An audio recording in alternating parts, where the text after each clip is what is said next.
નમસ્કાર મિત્રો, અમારી વેદા ક્લાસ યુટ્યુબ ચેનલ પર આપનું હાર્દિક સ્વાગત છે. મિત્રો, આજે આપણે ધોરણ 6ના અંગ્રેજી વિષયનું યુનિટ 3 ફોર્ટ એન્ડ વોનની એક્ટિવિટી 1, 2 અને 3 જોઈશું.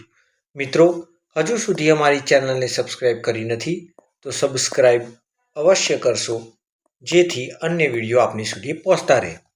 ચાલો મિત્રો, આપણે અભ્યાસની શરૂઆત કરીએ. મિત્રો, અહીં એક્ટિવિટી 1માં આપણને એક પોએમ આપેલી છે. સૂચના આવી છે, નીચેનું કાવ્ય સાંભળો, ગાઓ અને વાંચો. મિત્રો, અહીં એક પોએમમાં મદન મંચુરની સ્ટોરી આપવામાં આવેલી છે. મિત્રો, શરૂઆતમાં કહે છે, મદન મંચુર બોર્ન એટ જનકપુર. મિત્રો, બોર્ન એટલે જન્મ થયો. ક્યાં જન્મ થયો? જનકપુરમાં.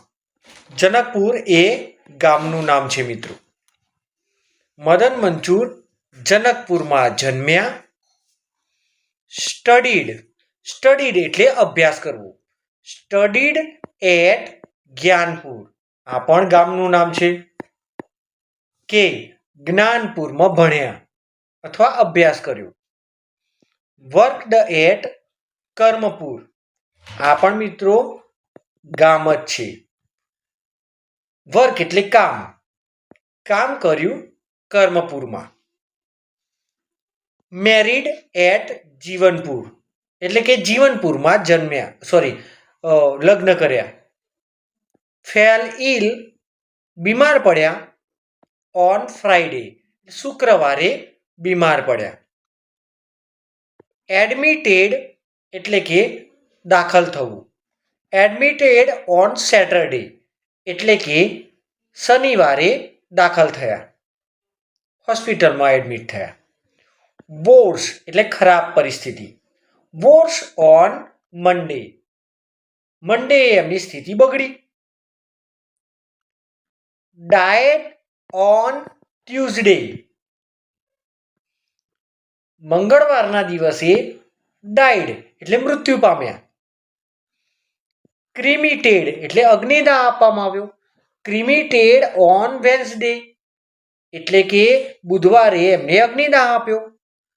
ધીસ ઇઝ ધ સ્ટોરી, આ હતી વાત ઓફ મદન મંચુર. મિત્રો, તમે આમાં જોયું હશે કે અહીં કેટલાક એક્શન વર્ડ આપવામાં આવ્યા છે. તો કેટલાક ડેઝના નામ પણ આપણે જોયા. એ સિવાય વિલેજીસના નામ પણ આપણને જોવા મળ્યા. આ બધી વાત આપણને આ પછીની એક્ટિવિટીમાં કામ લાગશે. બરાબર? ચાલો મિત્રો, હવે આપણે ત્યાર પછીની એક્ટિવિટીમાં જઈએ. એક્ટિવિટીનું નામ આવું છે, અહીં આપેલા શબ્દો જેવા શબ્દો કાવ્યમાંથી શોધીને લખો. મિત્રો, અહીં ઉદાહરણ રૂપ કેટલાક શબ્દો આપ્યા છે. તે શબ્દોને લગતા કેટલાક શબ્દો આપણે લખવાના છે. જેમ કે મિત્રો, અહીં આપણે જોઈ શકીએ છીએ, અહીં લખ્યું છે સ્ટડીડ, અભ્યાસ કર્યો. એટલે કે આ લાઈનમાં આપણે જે એક્શન કાવ્યની અંદર થઈ છે એ એક્શન વર્ડ્સ લખવાના છે. તો મિત્રો, આવા એક્શન વર્ડ કયા કયા આવ્યા હતા? તો જુઓ, આપણે એના ઉપર ગોળ કરીએ. Born, studied, worked, married, fell ill, admitted વગેરે શબ્દો એક્શન વર્ડના છે. એ સિવાય છે ક્રિમિટેડ, ડાયડ વગેરે. એટલે મેં અહીં સ્ટડીડ વાળા લાઈનમાં વર્કડ, મેરીડ, ક્રિમિટેડ,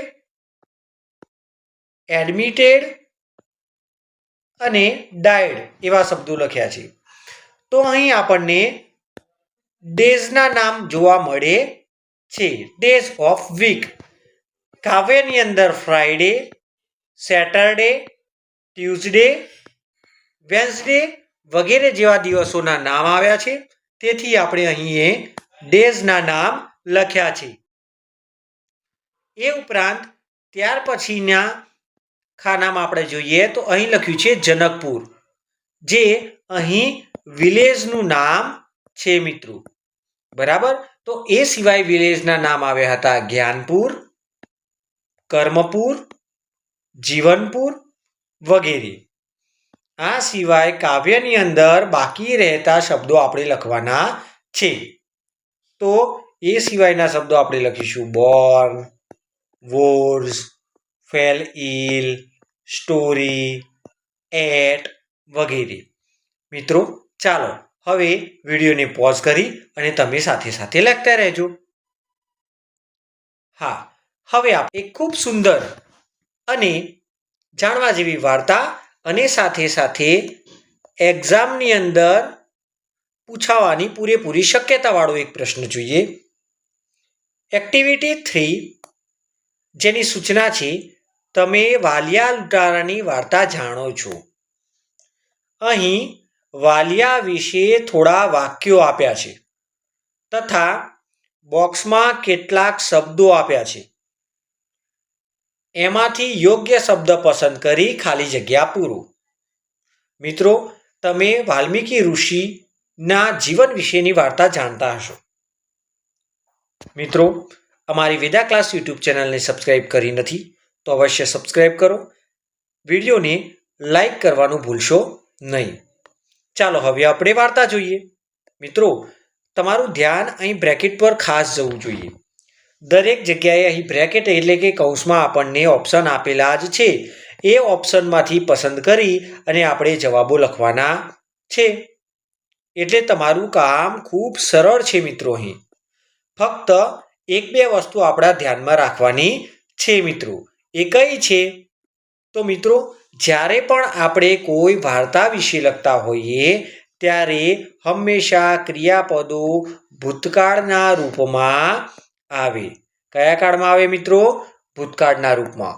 એટલે આપણે ભૂતકાળના રૂપને આપણે ઉપયોગ કરીશું. સાથે ટુ બીના રૂપ તરીકે આપણે વોઝ અને વેરનો ઉપયોગ કરીશું. ચાલો મિત્રો, હવે આપણે વાર્તા તરફ જઈએ. અહીંયા પહેલા વાક્યમાં લખ્યું છે Valiya dash was were a robber. એટલે કે વાલિયા લૂંટારો હતો. પરંતુ અહીં આપણે ટુ બીના રૂપ તરીકે વોઝ કે વેરમાંથી એક વાપરવાનું છે. મિત્રો, અહીં વાલિયા એ એક વચનનું રૂપ છે. કયા વચનનું રૂપ છે? એક વચનનું. તેથી આપણે એક વચનની અંદર શું વાપરીશું? વોઝ. અને એટલે મેં અહીં વોઝ લખ્યું છે. બરાબર છે? ચાલો, તો આપણી આ જે ખાલી જગ્યા છે તે કંઈક આવી બનશે. Valia was a robber. બરાબર છે મિત્રો? ચાલો, ત્યાર પછી આગળનું વાક્ય છે he dash live or lived in a forest. એટલે કે તે જંગલમાં રહેતા હતા. એવું આપણે લખવાનું છે. તો અહીં લીવ એ ટુ બીનું રૂપ છે, જ્યારે લીવ્ડ એ ભૂતકાળનું રૂપ હોવાથી તે આપણો જવાબ બનશે. મિત્રો, એટલે આપણી ખાલી જગ્યાનો જવાબ છે હી લીવ્ડ ઇન અ ફોરેસ્ટ. બરાબર છે? ત્યાર પછી આગળનું વાક્ય છે હી ડેશ લૂંટ ઓર લૂંટડ પીપલ. એટલે કે તે લોકોને લૂંટતા હતા. ત્યાર પછીની ખાલી જગ્યા એટલે કે આ ખાલી જગ્યામાં તે લોકોને પીપલ એટલે લોકોને શું કરતા હતા? લૂંટતા હતા. એટલે મિત્રો આપણે અહીંથી લખીશું લૂંટડ. આ લૂંટ છે એ ટુ બીનું રૂપ છે, જ્યારે લૂંટડ છે એ લૂંટનું ભૂતકાળ છે. ત્યાર પછીની ખાલી જગ્યા છે so people dash was or were afraid of him. તો મિત્રો, અહીં પીપલ એટલે લોકો. તમને ખ્યાલ છે અહીં પીપલ એટલે એ બહુવચનનું રૂપ છે. તેથી આપણે ટુ બીના રૂપ તરીકે વેરનો ઉપયોગ કરીશું. એટલે અહીં મેં લખ્યું વેર, એટલે આપણી ખાલી જગ્યાનો જવાબ થશે so people were afraid of him. ત્યાર પછીની ખાલી જગ્યા છે his family dash was were not happy with him. મિત્રો અહીં ફેમિલી એક જ પરિવારની વાત છે. જો એક કરતાં વધારે પરિવાર હોત તો ફેમિલીનું બહુવચન ફેમિલીઝ થાત, એટલે કે વાય નીકળી અને IES લાગત. મિત્રો બહુવચનનું રૂપો શીખવા હોય કે કેવી રીતે બહુવચન કરી શકાય અંગ્રેજીમાં, તો એના માટેનો વિડીયો અમારી ચેનલ ઉપર તૈયાર છે. તમે પ્લેલિસ્ટમાં જઈ અંગ્રેજી ગ્રામરમાંથી મેળવી શકો છો. ચાલો મિત્રો આપણે આગળ વધીએ. તો આપણે અહીં ફેમિલી એક વચન છે, તેથી અહીં એક વચનના ટુ બીના રૂપ તરીકે વોઝનો ઉપયોગ કર્યો મિત્રો. બરાબર છે. એટલે અહીં ખાલી જગ્યા આપણી થઈ his family was not happy with him. આગળની ખાલી જગ્યા છે once Narad Muni dash passed or pass through the forest. Once એટલે એકવાર નારદ મુનિ ત્યાંથી, થ્રુ એટલે ત્યાંથી, ક્યાંથી, ફોરેસ્ટમાંથી, પાસ્ડ એટલે પસાર થયા. તો મિત્રો આપણને ખબર છે આ ભૂતકાળનું વાક્ય છે, એટલે આપણે પાછળનો ઉપયોગ કરવો પડશે. એટલે હું અહીંયા પાછળની ખાલી જગ્યાની અંદર લખીશ પાસ્ડ. બરાબર છે.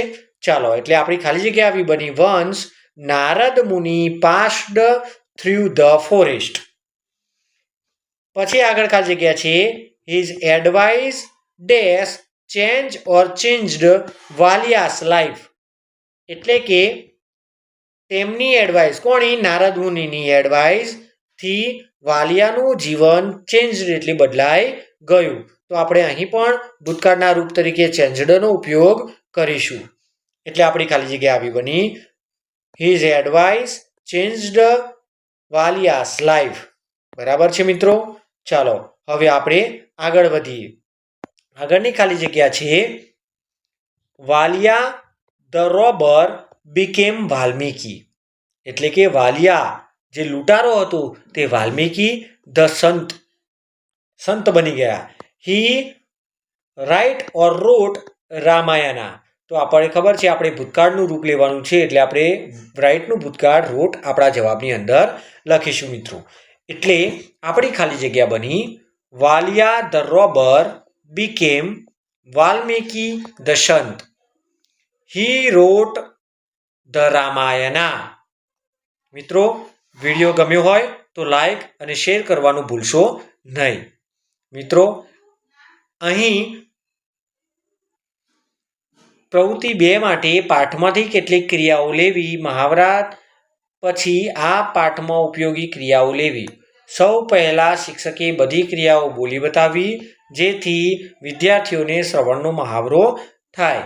જેમ કે અહીં એક ઉદાહરણ આપેલું છે કે write your name on the blackboard. એટલે કે તમારું નામ બ્લેકબોર્ડમાં લખો. Read English text book. એટલે કે અંગ્રેજીનું પાઠ્યપુસ્તક વાંચો. ટેલ અ સ્ટોરી. વાર્તા કહો. સિંગ અ ભજન. એટલે કે ભજન ગાઓ. મિત્રો આ સિવાય keep your books in the bag એવું પણ વાક્ય આપણે બોલી શકીએ. એ પછી મિત્રો એના સિવાય keep your finger on your mouth. એટલે કે તમારી આંગળી તમારા મોં પર મૂકો વગેરે જેવી સૂચનાઓ તમારા શિક્ષક તમને આપે, એનું તમારે અભિનય કરીને બતાવવાનો, જેથી તમારે મહાવરો પણ મળી રહે. મિત્રો આજના પૂરતું આટલું. જય હિન્દ, જય ભારત. તમે આ વિડીયોને શેર કરવાનું ભૂલશો નહીં. આવજો.